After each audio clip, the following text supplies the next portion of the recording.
नमस्कार मंडळी, राम राम. पहाटे पहाटे मी मस्त फ्रेश झाले आणि आले किचनमध्ये. कारण मला आज होती मोदकांची ऑर्डर. सकाळी उठून सगळ्या गोष्टी होत नाहीत, म्हणून काही ज्या आहेत म्हणजे खोबरं किसणं असू दे, गूळ किसून ठेवणं असू दे, ते मी रात्रीच करून ठेवते. नंतर मी ठेवलं अदान, म्हणजे मी दूध आणि पाण्यापासून मोदक बनवते, त्यामुळे ते उकळायला ठेवलं आणि ते उकळून झाल्यानंतर ते पीठ मळून घेतलं.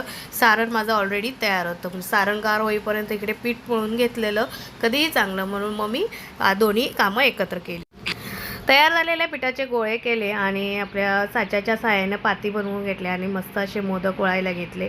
मला मोदक बनवायला, पुरणपोळी करायला खूप आवडतात आणि तुम्ही वसई विरार नालासोपारामध्ये असाल तर आणि तुम्हाला मोदक पाहिजे असतील तर तुम्ही नक्की DM करू शकता. मी तुमच्यापर्यंत मोदक पोचवण्याचं काम करू शकते.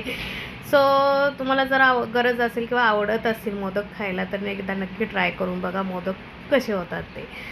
तर इकडे बघा, मोदकाची साईज ही अजिबात कमी नसते. मोदक बऱ्यापैकी मोठे असतात आणि बाकी मार्केटमध्ये 40-45 रुपयाला एक मोदक दिला जातो. तोच मोदक मी 25 रुपयाला देते आणि टेस्टमध्ये काहीच कॉम्प्रोमाइज तुम्हाला मिळणार नाही, पण मोदक खायला चवीला खूप छान लागणार.